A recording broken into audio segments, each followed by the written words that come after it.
This video is also available to watch on theanimegalaxy.com.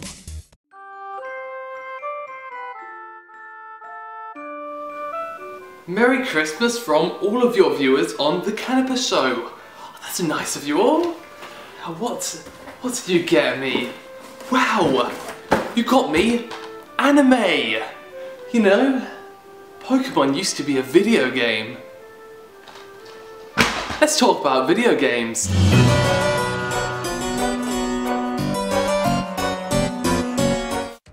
Samurais, demons and futuristic Apple Watches, welcome to the world of Shin Megami Tensei 4, a JRPG released by ATLUS for the Nintendo 3DS in July 2013. In America, anyway. After a year and a half, they remembered that Europe and Australia existed and sent it over our way very recently. It acts as a spiritual successor to Shin Megami Tensei 3 Nocturne, a game that features Dante from the Devil May Cry series. And some shirtless bloke, but mostly Dante from the Devil May Cry series. God, that's cool. Oh yeah, Shin Megami Tensei 4.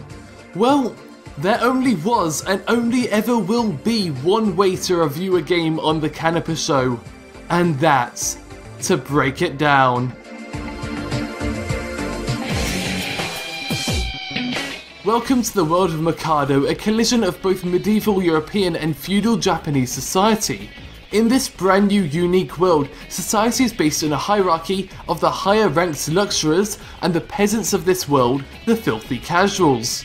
Or, well, casualries.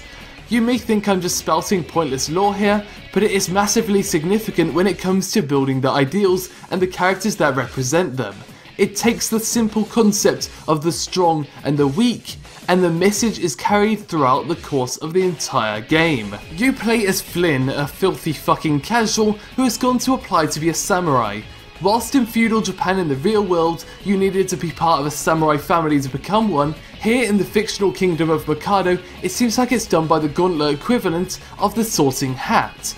So, long story short, you become a samurai, which is regarded as quite a noble position, and therefore you stop being treated like a casualry for the most part. You are then joined by your three new best buds with conflicting walks of life, who basically act as the angel and devil on your shoulder. So after realizing that the mission of the samurai is to defeat demons, you explore the depths of Mikado with your merry crew, and you discover the true purpose of this entire world. It's a story about world building and finding out the truth. It's something that is massively intriguing and gets the player involved in what Shin Megami Tensei 4 has to show and the messages it wishes to display.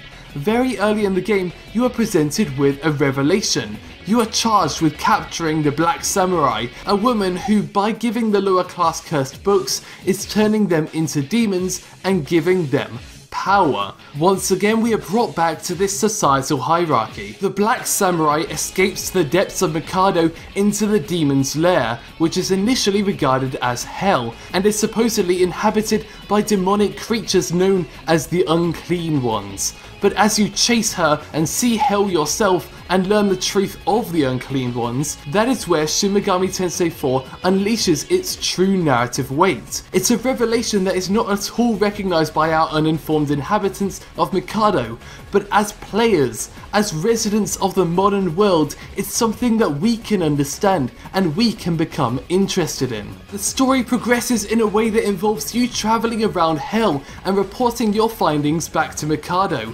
It quickly stops becoming just about the Black Samurai and instead about trying to find out the truth behind not only hell, but your home of Mikado as well, and eventually what you're going to do about it and what impact you will choose to have on these two conflicting worlds. It is an amazing narrative and worlds that you can't help but get excited about. However, there are a few narrative flaws involved that weakens this impact. Revelations are always good when coupled with an intriguing world, but there is such a thing as timing. We are not even given the chance to accept the reality of Mikado before we are introduced to its secrets. It's the difference between meeting an anime reviewer and finding out one of your favourite video game reviewers has abandoned his video game channel in place of making frequent anime content instead. One is a mild surprise, and the other is a complete betrayal on your expectations. Anyways, as well as this, the characters involved don't seem to be particularly bothered when it comes to their reality being shattered. When hell ends up being not as they expect, despite not having the information available to us as the players, it was still completely different from what the church had told them, and they seemed completely fine with conversing with the unclean ones. And despite their reality being turned upside down with futuristic and modern gauntlets, teleporters and weapons, they never seem to change. They strive for the same ideals from start to finish, even with the context being different. It's just bland characterization.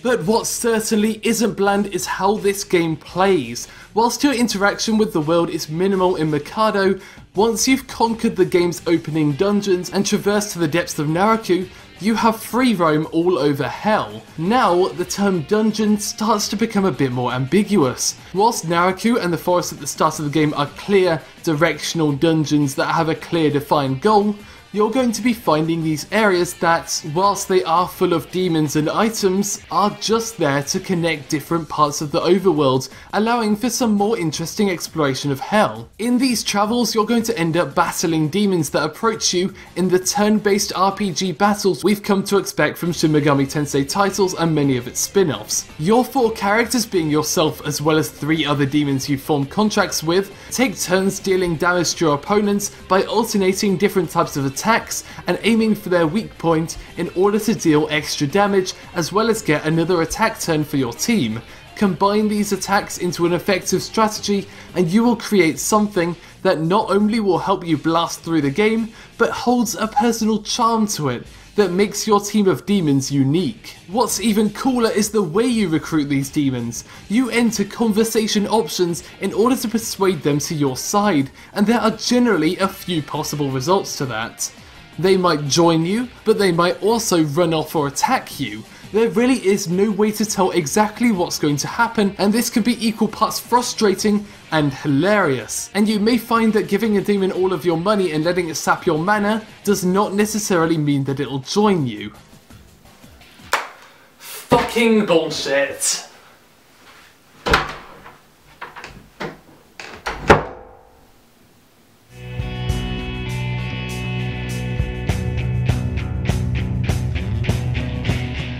Fuck 3D, am I right? All I need is my 2D waifu- wait, this isn't about that, is it? Shin Megami Tensei 4 employs a style that takes advantage of its tone and style to show how well the use of layering and focus change works using 2D still imagery in a video format. By that, I mean it holds stylistic value in it not being 3D, and because of this, we can appreciate the art all the more. This is also involved in the battles with the game actually going back to 2D animation, despite the previous title Shin Megami Tensei Nocturne including 3D enemy and character models. And once again, I don't dislike this 2D style as it allows the art to be displayed in the best way possible.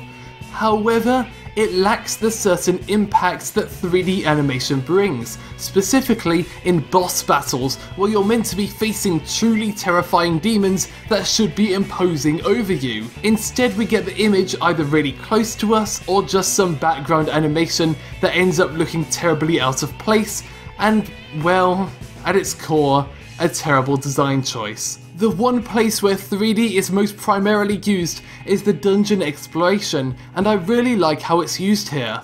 They've implemented systems that allow interaction with the world with simple stuff like going up ladders and jumping off edges. It allows for multiple level maps, but not in the way that they're separate, because it all feels organic and works within the context of whatever areas you're exploring. The world design in general is just brilliant, constantly reminding us of that Japanese and European dual influence. As well as this, the boss character design is inventive and interesting, much like the demons we've come to know and love for so long. Well, okay, actually they're pretty average, but look at this Minotaur. It's a bull's head, but the skull is the nose and mouth.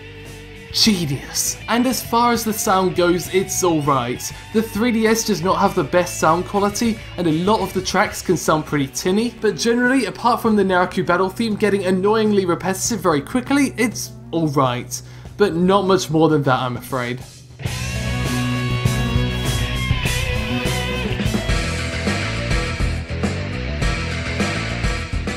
So kids, what did we learn today? Well, that Shin Megami Tensei 4 is the best RPG available on the Nintendo 3DS, of course. It offers a compelling plot, driven by its interesting world premise and the exploration of said premise. With combat and team building mechanics that allow you to project yourself into the game, this is the best way to spend over 60 hours on your 3DS console. I'd say that was time well spent, but, well, because of this, I ended up missing my stop on the train. Twice. It's really good. If you own an NTSC console, you can purchase the physical version, and if you own a PAL console, you can get the game for £18 or 26 Australian dollars on the Nintendo eShop, which in my opinion is a steal. Thank you for watching the Canipa Show. This is the 24th entry in Boku no Eruption's Advent Calendar event, which means that you can go to the playlist in the description and see a whole load of new videos from some amazing content creators.